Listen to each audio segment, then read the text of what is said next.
So I enjoyed the debate. I thought it was very good. I think that where I have issues and what takes me so long to decide is that I think the 2AR, I think you're lying to me, but I think you're a good liar. And by what I mean by this is that I think that your 1AC does say, fuck the state, fuck security, but the 2AC, 1AR, 2AR shifts that, and that shift begins, and what I'm doing is I'm tracing back, I'm looking at how they've taken words that existed in the 1AC and cross-examination and then re-explain it come later portions of the debate, and they continue to say that when they say fuck the state, fuck security, it's securitizing logic that the state forces upon us. So it's not that the individual can't use the state, but that we shouldn't allow the state to define who the individual is and the way the state must be able to individualize our identity and stuff like that, right? And so I do end up voting affirmative because I think that in your role is that I should vote for the team that best performs or realizes their political agency in relationship to debate, which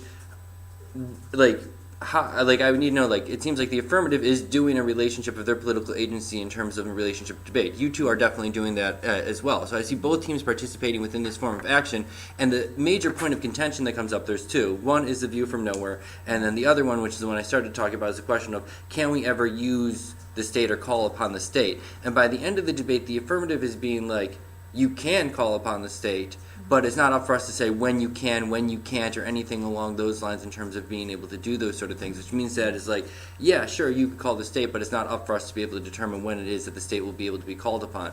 And I think that, in my mind, I think that in the 1NC and 2NC, there's a large portion of your speech that is also state bad, and then you immediately be now you might hear this and think that this state bad, but it's really not. To me, I think that if you gutted that and got right to here's where the state is beneficial, you save a good amount of time in order to be able to get into that explanation, then also be able to point to where they are definitely saying the state is always bad. And I think that you should utilize your cross-examination time more to pigeonhole them into doing those things, because the clearest point where they start being able to get into where you should use the state is when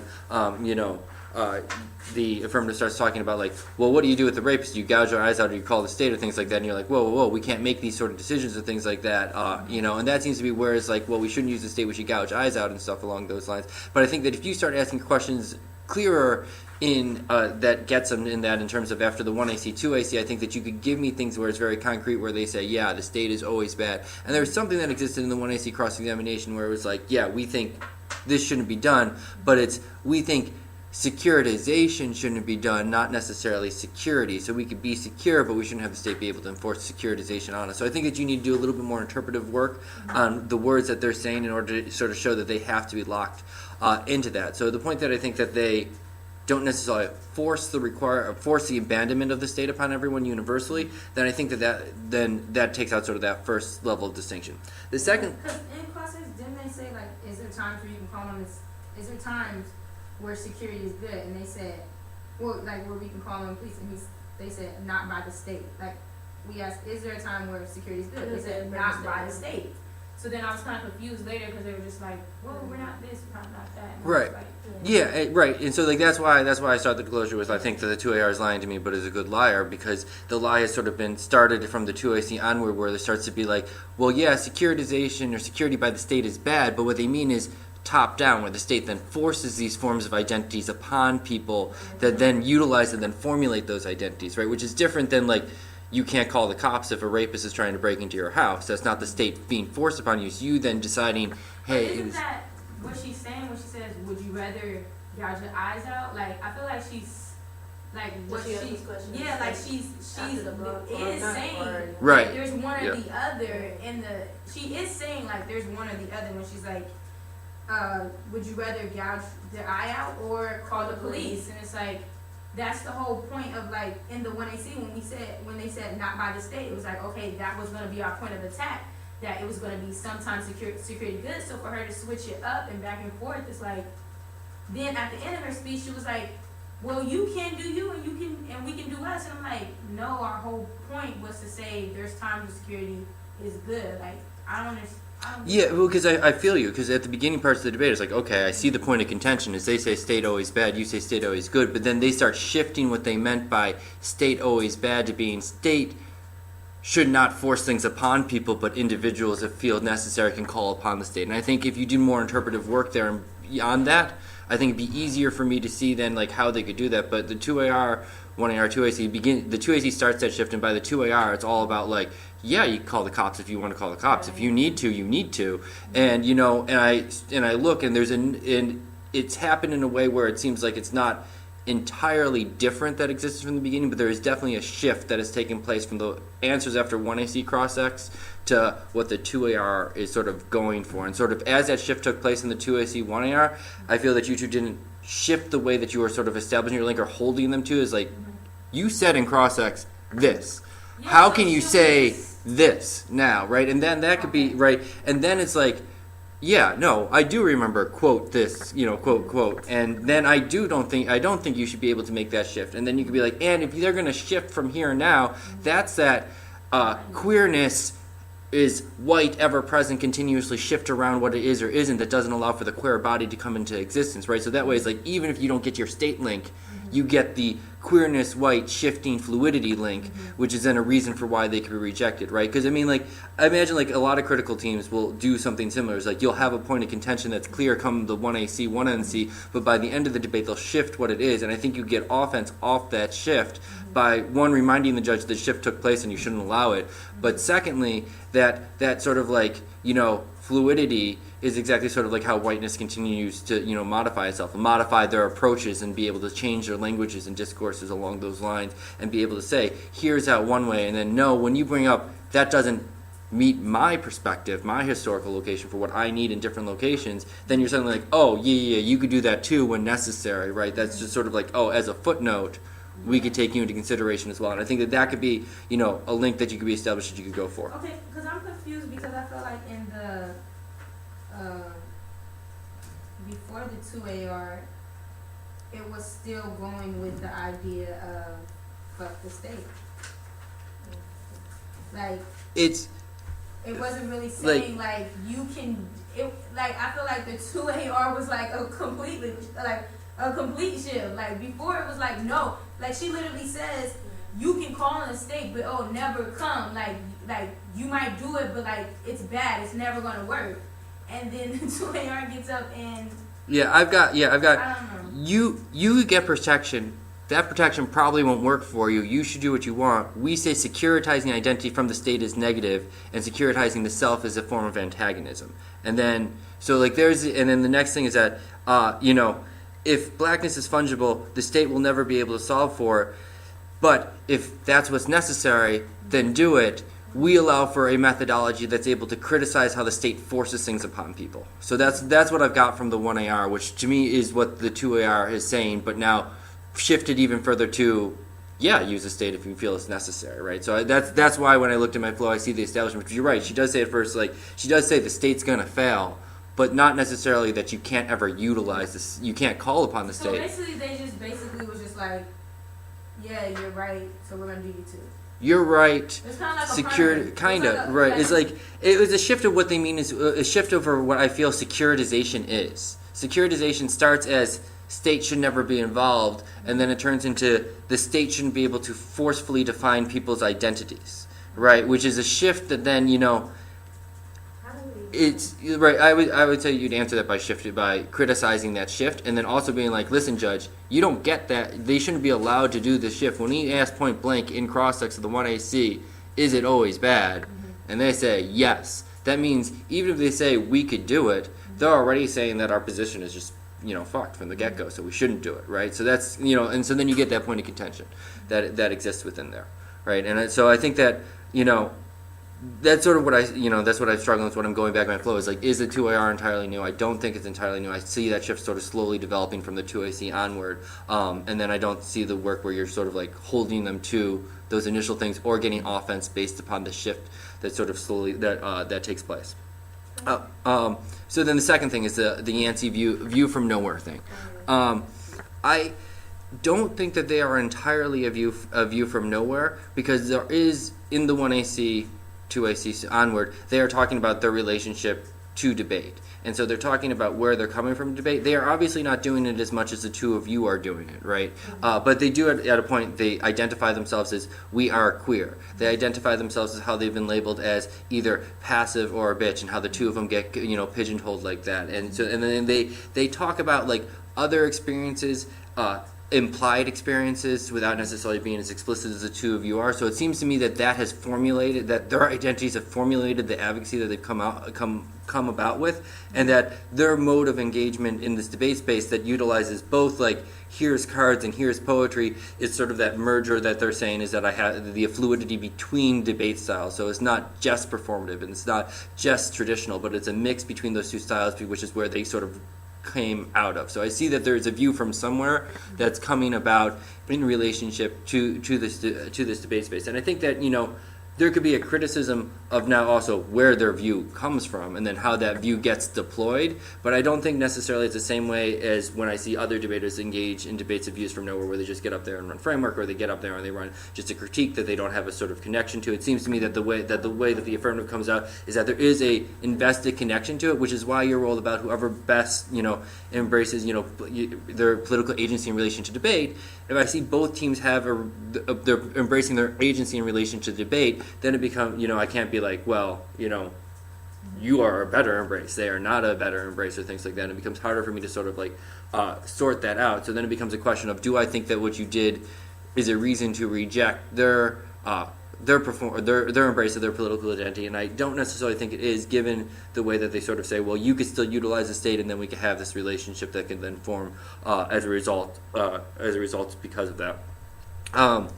So I think that, but I think that the shift that takes place could potentially be an explanation of where a view from nowhere emerges from, or where unwillingness to defend one position comes from, and stuff like that. And so I think that could be able to reemerge. I think, and what I think you should have extended was the evidence that you read about how queerness flattens out difference, and then that destroys the possibility for black positionality and things like that, right? Because that's their articulation that they're going for at the end, is that fluidity, right, essentially allows anybody to do what they want to do as necessary in individual locations. So that fluidity is reasons for why you could use a state, you could not use a state, but we shouldn't allow the state to tell us what to do. But there's your card that explicitly goes for fluidity bad, and fluidity how it erases things in terms of queerness. And so that was there very clearly in the 1NC, but it was not there clearly come the 2NR, right? And that's your offense against the shift, but it's also the offense that you have against queerness, which is what their methodology is,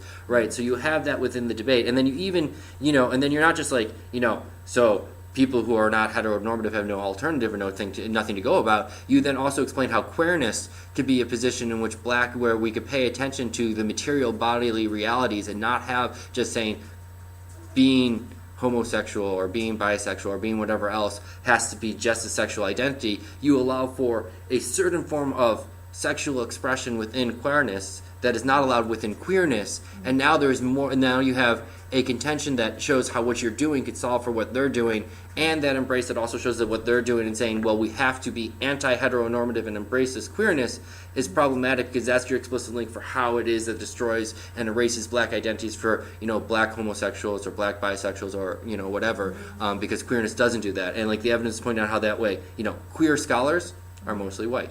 It's true, right?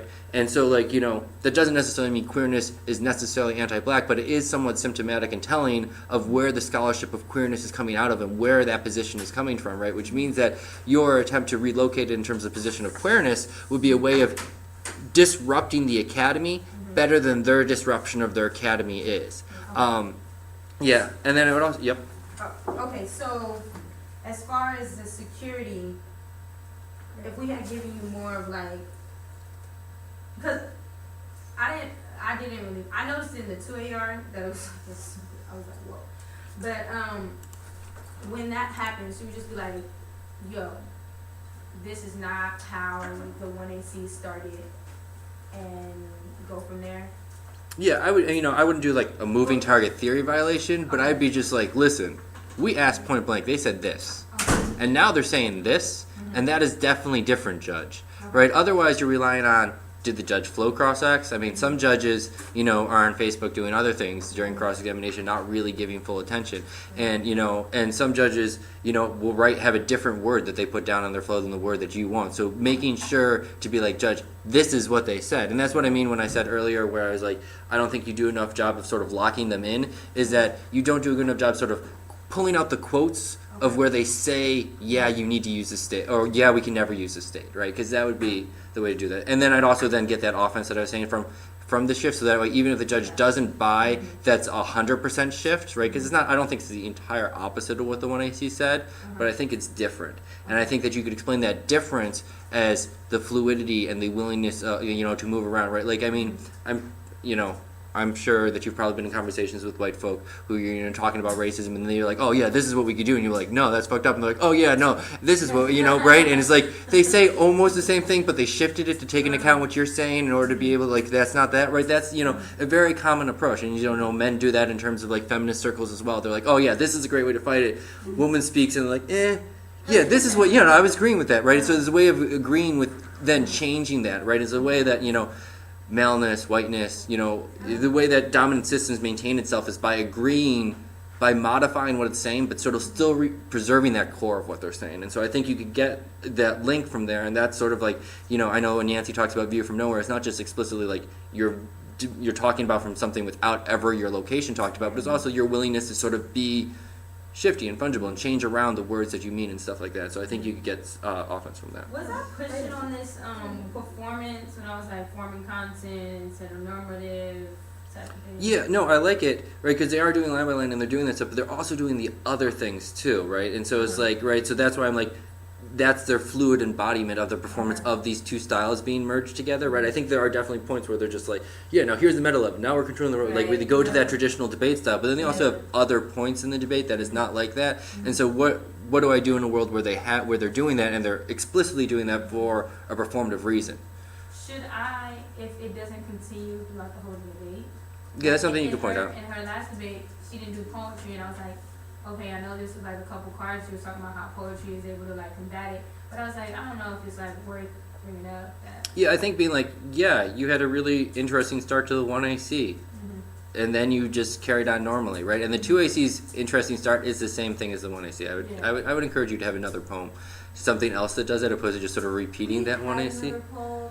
But we kind of hate that poem. Okay. So we need to find a new one. Right, yeah, find a new one. Because otherwise, like, when you were doing that in the 2AC, I was just It's like, just the same I was just bored. I was like, it was good, but it's just, So I heard that already. Tracy was repetitive. Right, yeah, it's like, okay, yeah, I get it. You didn't see lightning, thunderstruck, fire going on, got it. Right, it's like, something different that makes it, like, you don't extend poems the way you extend cards, right? You don't just repeat it in the same way. So I think that would make it, make it a better performance. But I think it's definitely true, and a lot of people will do that against critical teams, is that they'll be like, I will insert 15 seconds of personal narrative or poem, and then I will do the normal thing, and then that will be good enough, right? That's another sort of like co-option. That's what white feminists did when black feminism emerged on the topic, is that they all within their introduction made a claim being like, I know I cannot talk from everyone, I can only talk from my position, and so therefore as a white woman, my book will be about white women.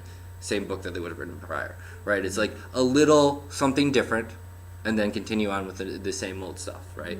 And so, like, that's definitely something that you could be able to get traction on, I think.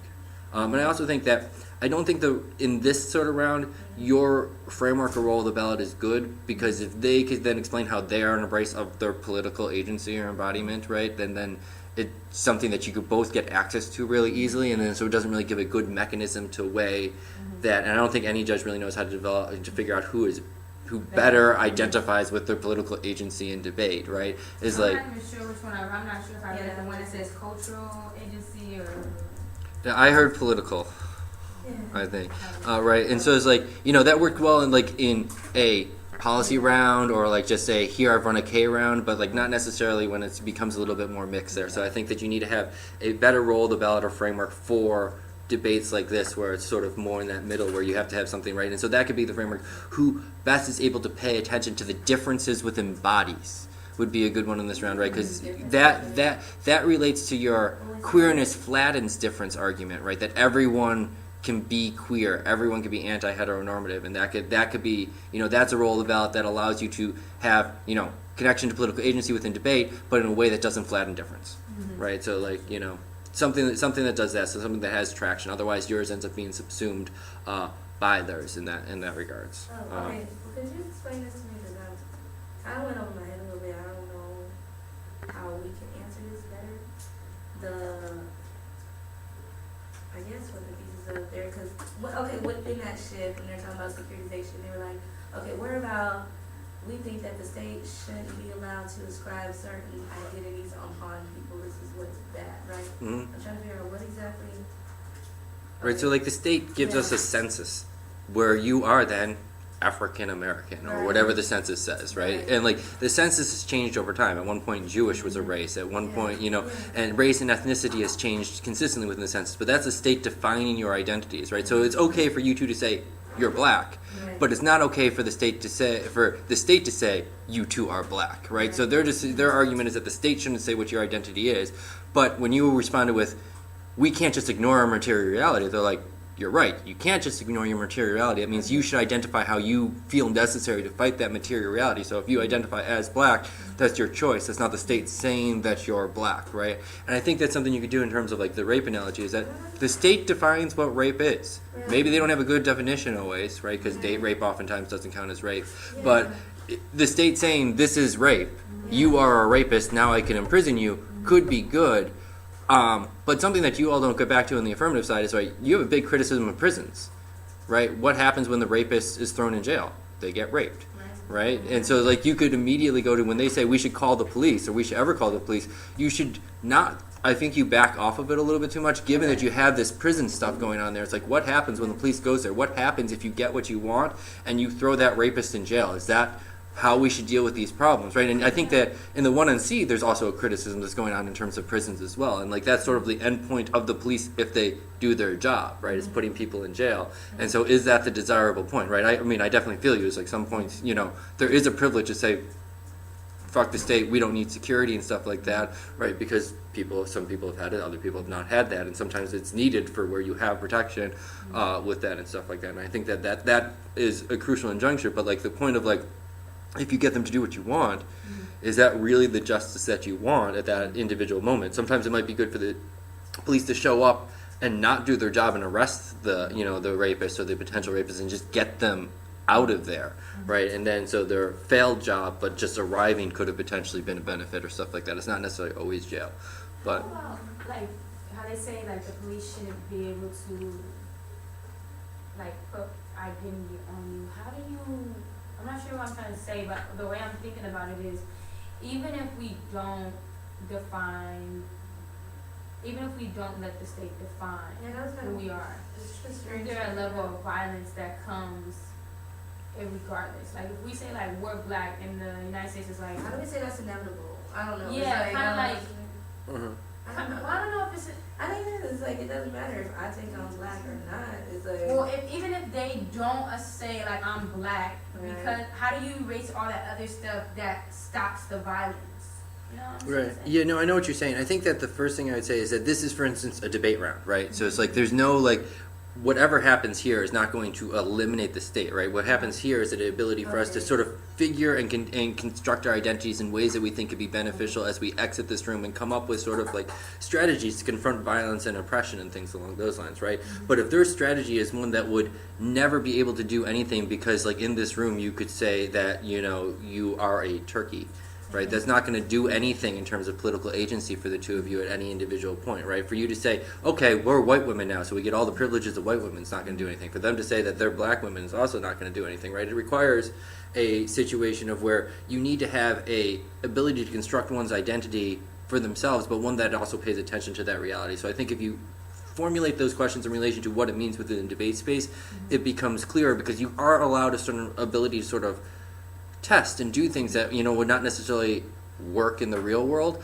but ways that could be able to provide the political agency necessary to actually be able to work within the real world, right? Like your black womanhood identity, right? Like if you went to the state and say, we are asserting black womanhood, the state's going to be like, great, yeah, we gave you civil rights and women's rights, what more do you want, right? But what you're saying here is something that's more than that, and so it creates a position where you could then challenge that and not be able to do that, right? So you could be able to envision a world where you could construct your identity independent from the state, but what identity is going to be able to best challenge those status institutions of power, I think then becomes the question. And so then if your black woman identity is the best way to be able to challenge those institutions of oppression versus a queer identity, then that becomes the identity that should be affirmed in order to be able to take outside the room in order to actually be able to assert it, right? Because you could just be queer women opposed to black women, right? But notice how blackness then falls out of that question, right?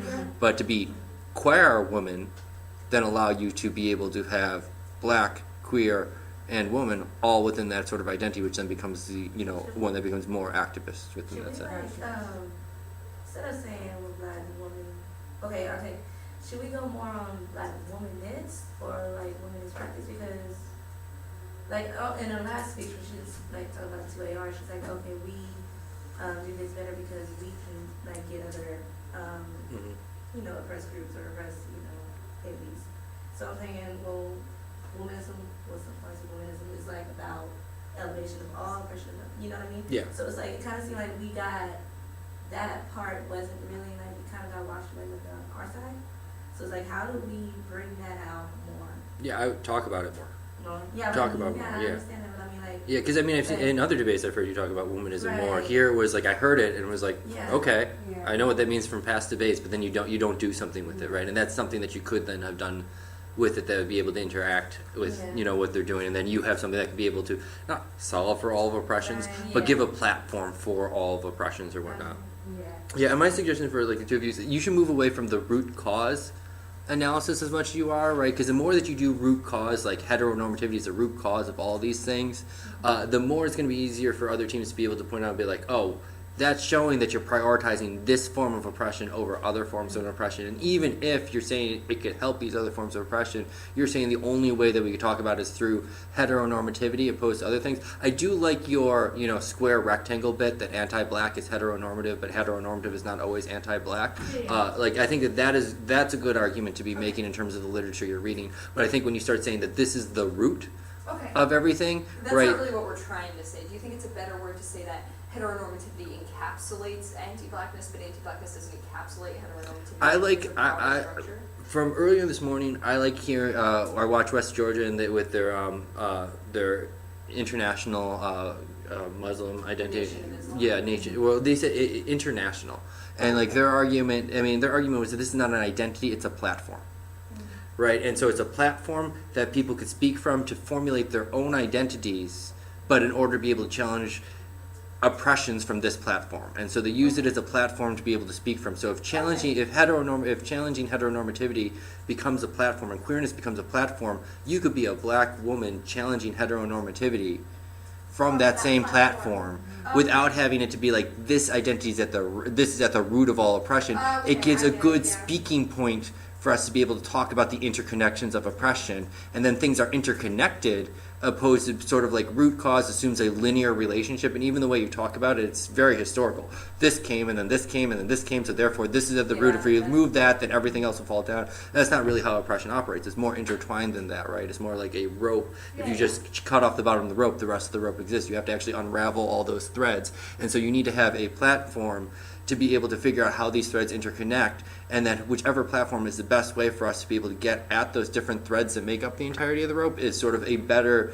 way for the judge to vote for saying that this is the platform that I'm affirming, and that way it doesn't have to be like your identity versus their identity, but becomes a way of us, what's the platform you're offering as a way to challenge? Can they speak from that platform? Can you speak from their platform? And that becomes something that becomes easier for a judge to evaluate than like, do you embody your political agency or do you embody your political agency? Because that's difficult, and that means the judge have to read things into people. But if it becomes a question of whose platform both teams can speak from, it becomes easier to sort of figure out, be able to weigh out which ways can we able to gain access to talk about these intersections of oppression. And so I think that would be the question for me. How did you weigh this Wilderson stuff? Right, I was about to ask that. Like, how did you take that? Like, Cool. Well, I mean, it was there. I mean, the Wilderson stuff had tension with your other stuff. yes, that's why I Right. was like, did it hurt us? Did we? Like, I didn't know that. You backed off of it quickly. Yeah, I was like. You backed it off but quicker than people their still- issues. Yeah, Like, they but, like- they were gaining. Like, I was like, okay, does this become Right. offense for them? Type. Right, it should have, and I think that that's something that you two should have done. Like, it became like, well, you had Wilderson, that's at odds of all your stuff. You should have been like, we agree with Wilderson, Yeah. extend That's that, what we were that's doing. a reason to reject it. But the way I heard it being articulated on the affirmative side was more sort of like, this is a reason for why the negative fails within their own world, Okay. right? Opposed to being like, Wilderson, Is we bad. win on Wilderson. Wilderson answers all their stuff, and when they say we exclude blackness, nuh-uh. We have Wilderson that says, but we do challenges anti-blackness, and what they're doing is actually anti-black. And then you can weigh Wilderson against their attempt to utilize Yancey and their attempt to use all their evidence, right? And that becomes a far clear, like it becomes much clearer. But you sort of used it in a defensive way, as a way not to lose on Wilderson, but especially when you when you have that sort of thing.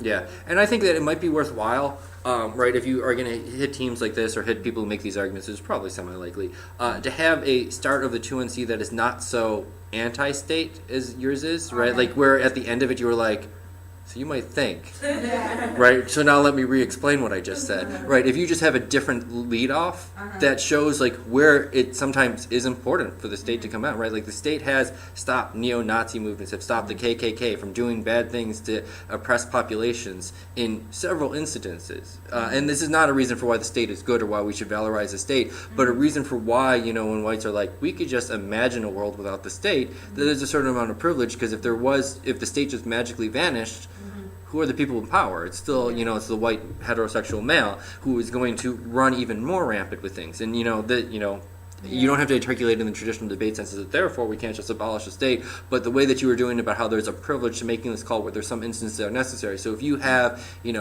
poems or rhymes or life experiences or various different things that shows where the state has done beneficial things, opposed to sort of making it hypothetical, then I think that could be a stronger intro that could be able to then gain that traction that you're looking for. Otherwise, it was just like, that entire first bit, I was just like, this is all F stuff. Yeah, because when I was like, oh, I'm going to read this poem, I was looking at a part, I was thinking about a part that's at the very bottom where it talks about rape and stuff like that. And I was just like, as I was reading it, I was like, oh my gosh, I forgot how much stuff I said about fuck the government in here. So then I was like, okay, let me remind you. Yeah, I mean, at least you realized it, and then you said that, because then it was like, okay, that's not an auto vote against you, because you've explained how this also justifies. When you were reading that, I was like, if you just move on and just continue, debating, that seems like a game over, because you have now a personal, about why it's bad, right? So I never had to explain when the state is sometimes good. I'm going to have to write a poem about that. Right, yeah. I don't know, I mean, that might not necessarily be the only way where you get traction. You might not want to rush to state good. Like, I think that your anti-queerness, queerness is flattening, is probably better offense for you to then remain consistent with everything else that you're doing. But I think that your argument is true. The privilege that it comes with saying just fuck the state is a privileged position to uphold. And I think that you're also right is I struggle. Like, I've witnessed, instances of domestic abuse and various different things, and I'm just like, do I call the police? What else can I do in this instance? I could pull this person away, and I've done that, but then other times when that's not enough, and it's the neighbors and it's happening again, and I can hear through the hall and stuff like that, it's I have called the police, and I felt horrible about calling the police, because I'm like, I don't want that to happen, but there's something that's going on there that I myself am not, I can't stop. But then, do I have the agency to be able to do that? So there's a whole realm of complications where it's people tangibly utilize the police, right? I bet you, if stuff was stolen and, your house was burned down and you were a suspect, you'd probably call the police. So, I don't know, maybe you wouldn't, but, there's, yeah. Right, it'd be like, woo, I didn't like that stuff anyhow. Right? Yeah. I just have one quick question. Do you like the poem? Do you think it was good and sort of made the point we were trying to make, and that it was useful? Yeah, I liked it. I don't think it's say it twice in the same debate good, but I think it is good. Our coaches have a significant divide over whether we should read the poem or not. Yeah, I think it's good, and it gives you something that's different than the rest of your speech. So you could be like, we're not just traditional debate, we're doing something else. We're the anti-identitarian. Right. Instead of in past rounds you said we shouldn't have to talk about our personal identity. Here the poem sort of immediately got you talking about your personal identity, so you didn't have to go with we don't have to. Once they said you were doing, I was expecting you to do what you normally do in those debates about how that's bad, but instead you started talking a little bit about yourselves, right? And so that's appreciated, and it's also it's something different that you could sort of go with what's best. but I think the poem sets it up for you to be able to talk about yourselves a little bit more, or be like, listen, even if we're not going to explicitly say everything about ourselves, it's there. That's something that's been produced from what we have thought about. So it's do you like, think it just depends on the round whether we should go more offensive or defensive track with it? yeah, I mean, like if this is the app that you run, I think it works very well with this app, and I would keep it, right? I don't know, if this is the app that you run, but there's a lot of different ways that you implement it. Yeah. It could be done without, but I think that it's very good at gaining. It could be a To the performative forming tool, content. and yeah, the form and content question, and also for like the rounds that you're in. Like, are you going to win a round against a policy team with it? Probably not, but it'll give you a little bit more ethos in that round, and maybe get you that extra tenth of a speaker point or something like that, right? And that stuff is not irrelevant in my mind. Versus just let's just start reading cards, right? Well, this was a really good debate. Thank you all so Yeah, much. this was really, yeah. I actually really enjoyed I know, this debate. I was like,